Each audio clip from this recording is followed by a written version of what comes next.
He said my clothes were too dirty for his, so I left him and took my dignity with me. I never imagined that sentence would define the end of my marriage. Or maybe, if I'm being honest, the beginning of the end started long before the laundry. Back when I met Jake, he was the cleanest man I'd ever encountered.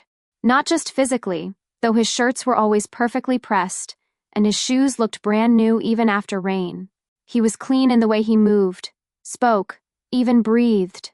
He smelled like eucalyptus and something metallic. Clean, like a hotel lobby. Clean like a new phone still in plastic wrap. I thought it was charming. Our first dates were picture perfect. Roses in a black vase. His apartment with white walls and matching furniture. The way he ordered wine with confidence. He never raised his voice. Never interrupted me. Always listened with that slight approving nod. I told my best friend Tina, it's like I'm dating a grown-up man from a movie. The wedding was, well, also perfect. At least, on the surface. It took place on a quiet green veranda, overlooking a small lake. Minimalist chairs, eucalyptus garlands, white linens. Everything was soft and serene. Guests smiled. The champagne was cold. The photos turned out flawless. But now when I look at those photos, I realize something was missing. Us. We were in the pictures, but we weren't in the pictures. We posed, we smiled. But I don't remember feeling anything other than trying to keep everything just right for him. I spent more time worrying if my makeup would smear than celebrating becoming a wife. When we moved into our first apartment, a 2-bedroom rental with gleaming white tile and chrome finishes, I noticed how sterile everything felt. Jake had already arranged the furniture before I moved in. The throw pillows were color-coordinated. The books on the shelf were alphabetized by author.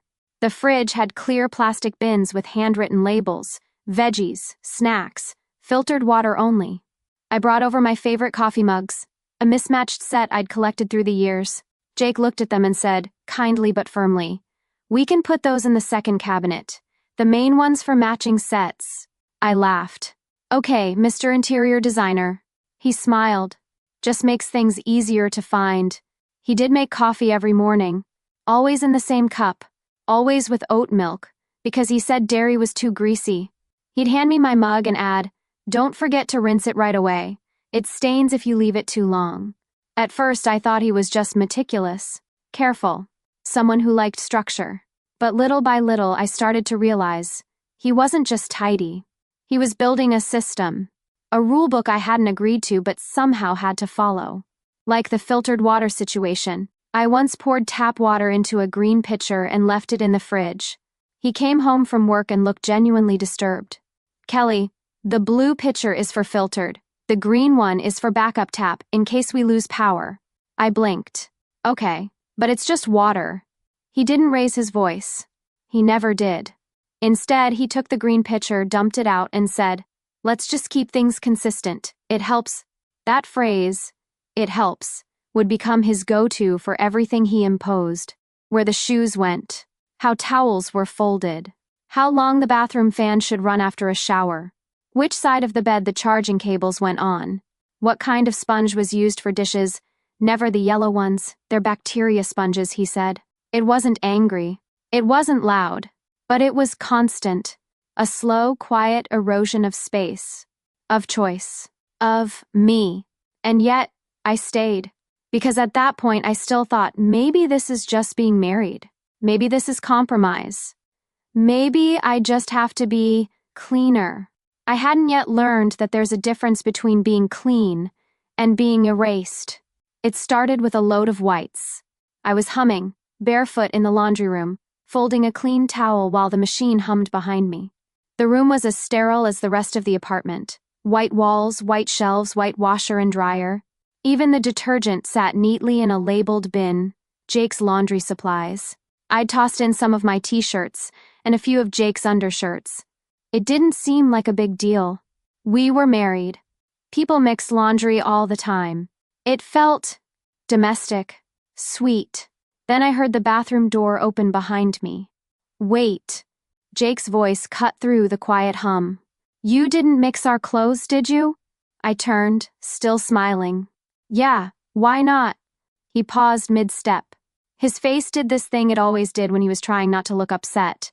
the polite frown, like he was correcting an intern. Kelly, your stuff is, it's different. Different how? Just, please, don't. He didn't yell. He never yelled. That was his thing. But something in the way he said don't made me feel like I just dropped his toothbrush in the toilet. I blinked, trying to laugh it off. It's not like I threw in muddy shoes. It's clothes. He exhaled. It's not personal. It's hygiene. And that was that. The next morning, there were 2 laundry baskets in the closet. One labeled Jake only in Sharpie. The other left blank, like I didn't need a name. By the end of the week, he'd bought his own detergent, a matte gray bottle with minimalist lettering and some fancy brand name I couldn't pronounce. I reached for it out of habit once, and he stepped in. Yours is in the other cabinet, he said. I blinked. Why? It's just soap. He wrinkled his nose. Yours smells too sweet, like cupcakes. I laughed, trying to keep it light. So? That's a bad thing? He shrugged. It clings to my shirts. It's distracting. Distracting. From what, I wondered? Clean clothes? That night, I told Tina about it over a glass of wine. She was FaceTiming me from her apartment. Hair in a messy bun, wearing a hoodie that said do no harm but take no shta. I said, he made me separate our laundry. She froze mid-sip. Wait, what? Yeah. Said my detergent is too sweet. She stared. Is he serious? What is he, allergic to estrogen? I laughed, a real one this time. The kind I hadn't had all week. Tina leaned in closer to the camera. Girl, I get that some people like boundaries. But unless you're washing raw sewage, that's just weird.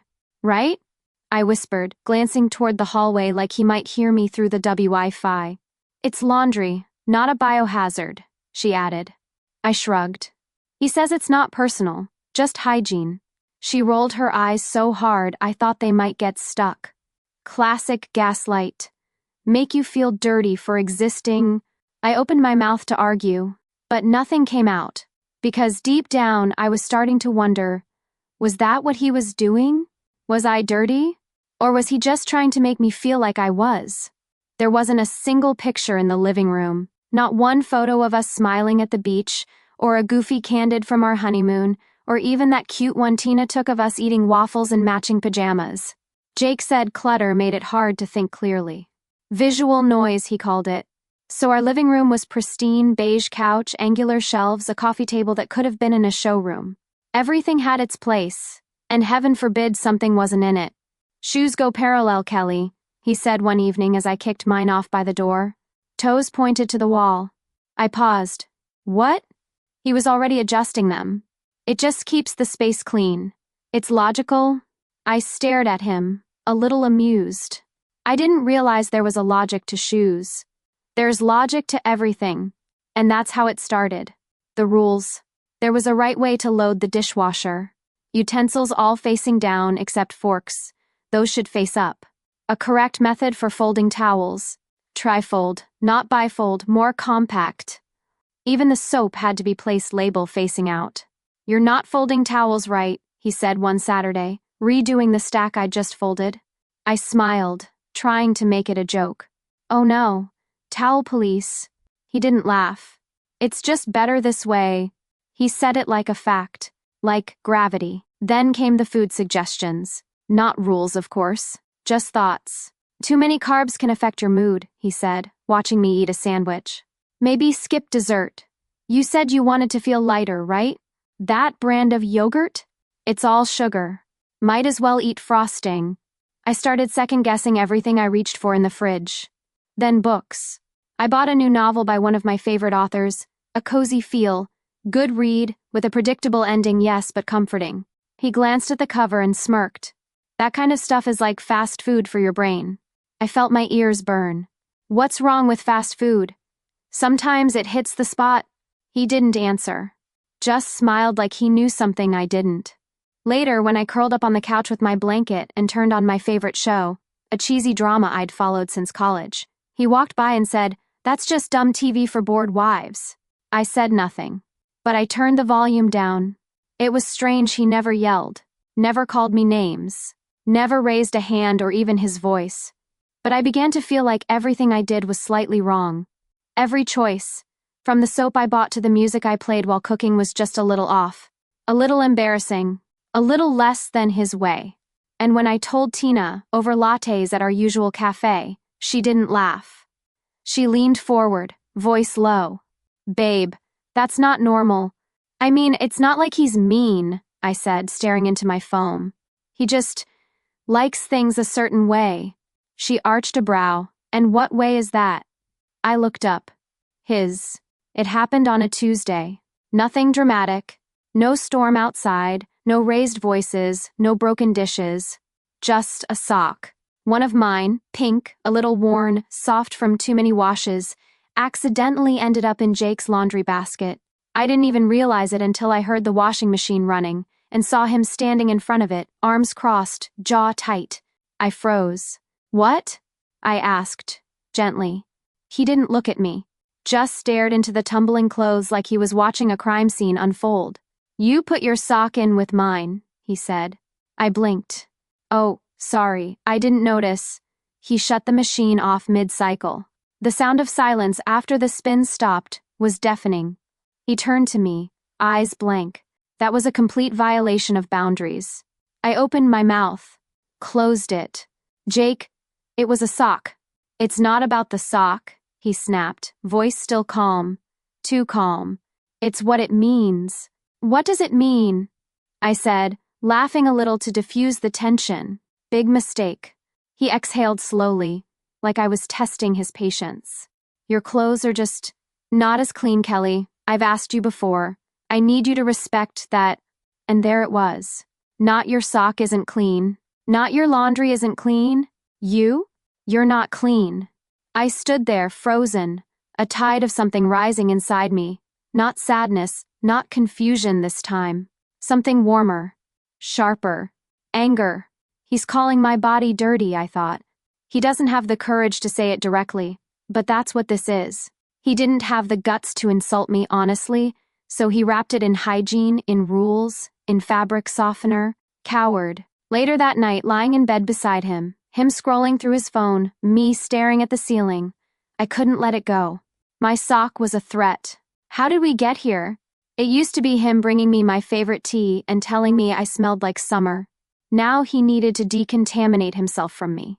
I met up with Tina the next day. We sat on a bench outside our favorite bagel shop, her legs crossed, her sunglasses perched like a crown of clarity. I told her everything, even the sock. She whistled low. "Girl, that's not about laundry." I shrugged. "He's just particular." "No," she said. "This isn't cleanliness. It's control dressed up as Clorox." I let that sink in, because it wasn't the sock. It was the line he kept moving. The invisible rules. The constant sense that I was contaminating his perfect little world by just existing in it. The cafe smelled like burnt espresso and hope. I sat by the window with my laptop open, the screen dimmed from hours of idle scrolling.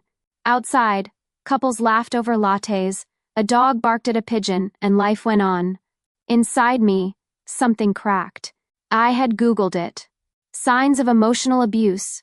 I don't know what I expected. Maybe a checklist that didn't apply. Maybe a few red flags that would reassure me, "No, Kelly, this isn't it. You're just too sensitive." Instead, I got a mirror. Micromanaging? Check. Subtle isolation? Check.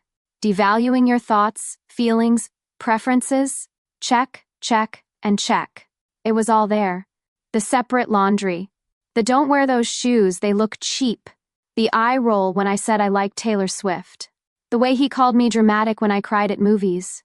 The way he sighed every time I spoke without asking for his opinion first. And the part that hurt most? I hadn't laughed. Truly laughed.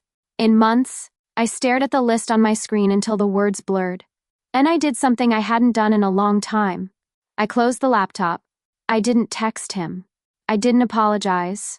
That night, Jake was away on a business trip. Some tech conference in Dallas where he'd probably complain about the hotel sheets and unsophisticated palates of the locals. I was alone in the apartment. No rules. I made spaghetti. Yes, the wrong kind. the kind with real butter and cheap Parmesan from a plastic shaker. I ate it on the couch. I poured a glass of wine, turned on music, loud, unapologetic pop. I danced, barefoot, in my off-white socks, and I did my laundry, all of it, together. The smell of warm cotton filled the air, and I didn't separate anything. No labels, no rules, just me, and I felt it. Lightness, peace, that tiny spark of joy? I stood in the middle of the kitchen, sipping wine, and I whispered it aloud. If a man's absence feels like peace, maybe his presence was poison. That was the moment.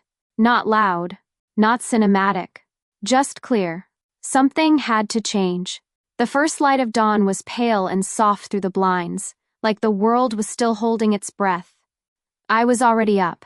Packing a suitcase felt surreal, not the thrill of a spontaneous trip, but the quiet weight of a final decision.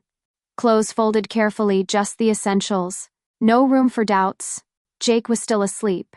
The bedroom was icy cold as always, his side untouched, except for a little slip of paper resting on the nightstand. His cleaning schedule. Every chore timed, every task assigned. A small reminder of his obsession with order. I glanced at it once more, then slid it under the door. Next to it, I left a note, my hand steady despite the pounding in my chest. You said my clothes were too dirty for yours, but they were mine, and I'm taking them with me. I hesitated, half expecting him to wake up and stop me. But silence. I grabbed my bag and walked out the door, locking it behind me. Tina's place was a splash of chaos compared to mine. Mismatched pillows, music playing loudly, the smell of burnt popcorn and freedom. She wrapped me in a tight hug before I even said a word. Tears slipped down my cheeks, not just sadness, but relief. This is it, Kelly. You're free, Tina said, pouring 2 glasses of red wine. Let's celebrate with laundry and wine. She laughed, tossing a basket of clothes onto the couch. I smiled for the first time in a long while. Maybe leaving wasn't the end. Maybe it was just the beginning. The sun streamed through the laundry room window, casting warm squares of light on the crisp white walls. The hum of the washing machine was steady, almost meditative. I watched the clothes tumble inside. My clothes, his clothes, all mixed together for the first time in forever. The scent of lavender detergent filled the air, a soft promise of something new. No labels, no rules, just freedom. Later, I sat on my tiny balcony, a steaming cup of coffee warming my hands.